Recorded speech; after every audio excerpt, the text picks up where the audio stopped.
Brutal Confessions of a Homicide Investigator is messed up. Imagine Death Note plus Dexter and expect to see some vigilante-style justice.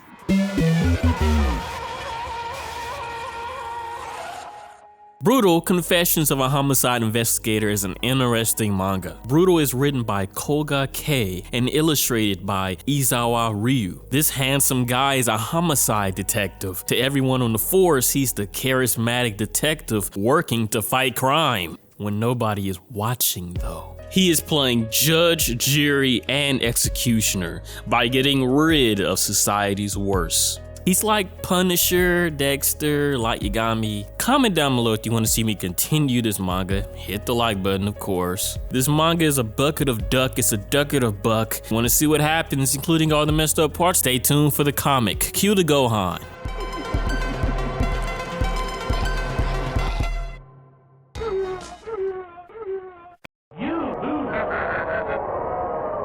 What a shitty video game, this person says. It might just be time for you to get good. Do you guys hear that?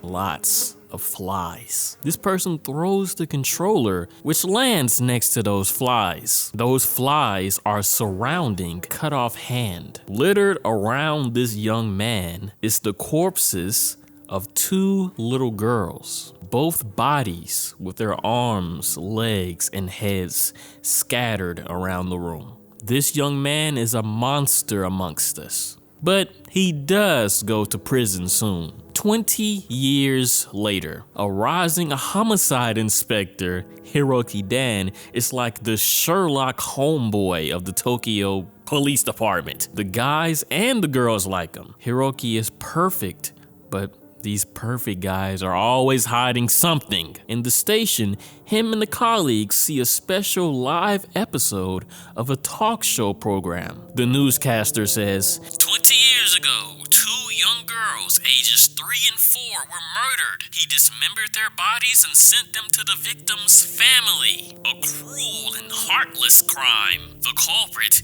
which at the time was 16 years old, was arrested. He was dubbed the Butcher Courier. He was released after serving 18 years in prison, and now he's writing his very first book entitled Daydream. Today we're inviting him to the studio for an exclusive interview.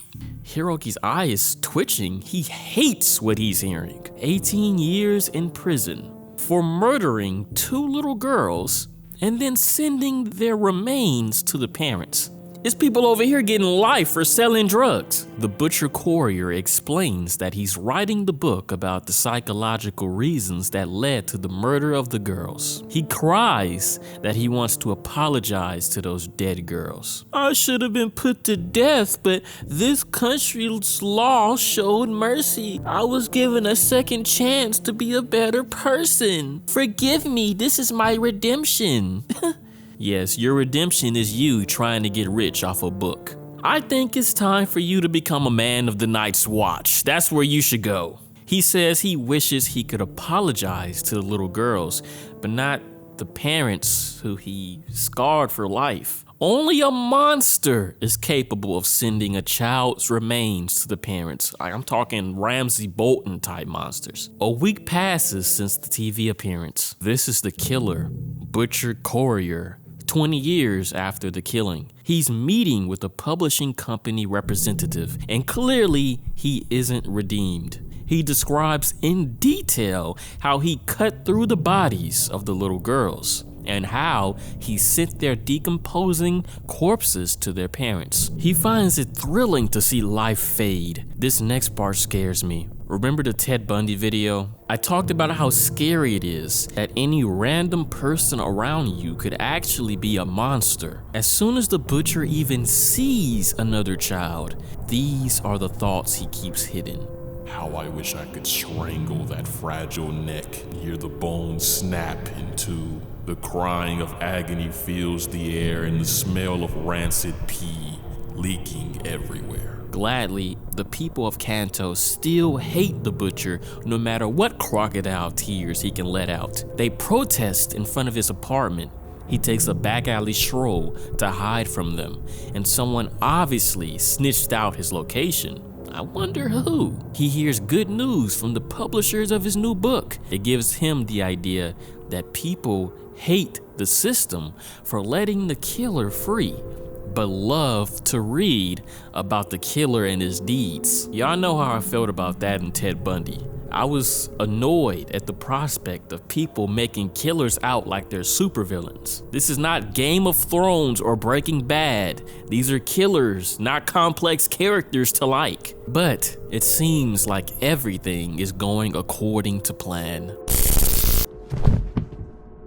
Hiroki has incapacitated the butcher. He later wakes up tied to a chair with the exorcist playing in front. We're used to the energy that Hiroki is giving off. Okay, look, we know what the exorcist is. Hiroki even screams for him. Yes, scream louder. 80,000 people went missing every year. Even if you're going missing, nobody is going to look for you. Hiroki loves this feeling. Butcher went from K-pop boy band handsome to Green Goblin right here. Look at that boy go. He really loves that Exorcist movie. Kinda reminds me of Patrick Bateman fooling around. Aw, you look like a living doll now. And his appendages have been turned into a makeshift Christmas decoration. Whether it's for revenge or money, I'm not interested in neither of them. I just want to see the face of desperation and hopelessness. Ugh, that's a big yikes. Number 27. Hiroki is a serial killer who has been murdering the most terrible of Japan's criminals, and he burns the bodies. Seems he is Catholic. Sometime after killing number 27, he describes his deeds to a spiritual father, and we get some reason why he wants to do what he calls good deeds. A friend of his was killed, most likely. He wants to do good deeds so he might go to heaven. Good luck with that. This isn't the first time he has confessed. The priest here called him the Justice Hero. The Justice Hero has more good deeds to do. And that is it for the first chapter of Brutal: Confessions of a Homicide Investigator. We learned about Hiroki Dan, an intelligent and popular homicide detective that hides a side of pure hatred of society's worst people. He's murdered a sadistic child murderer in the same way that the same murderer killed those two kids. So I would like to be even more honest with y'all regarding my view on this. I think the world is better without the butcher, 100%. But his killing is not the issue. I just think he never should have been released. The people who killed Junko Furuta, a girl who was just picked up at random to be tortured for weeks. Her killers are released, living new lives. Why?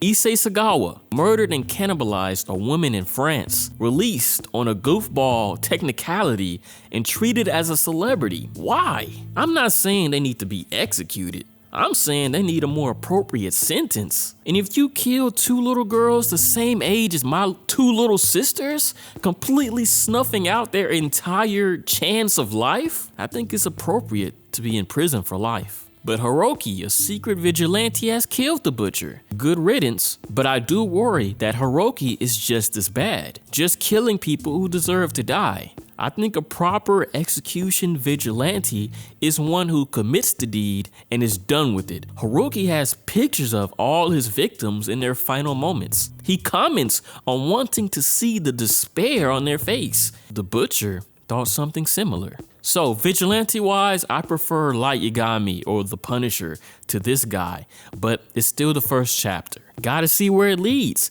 If you want to see Brutal continue, comment down below and let me know and like the video. How else will I know you want it to continue? Check out Ruins, a nice little Marvel short that makes What If look silly. Subscribe to see more messed up stuff. Thanks for watching. Spooky out.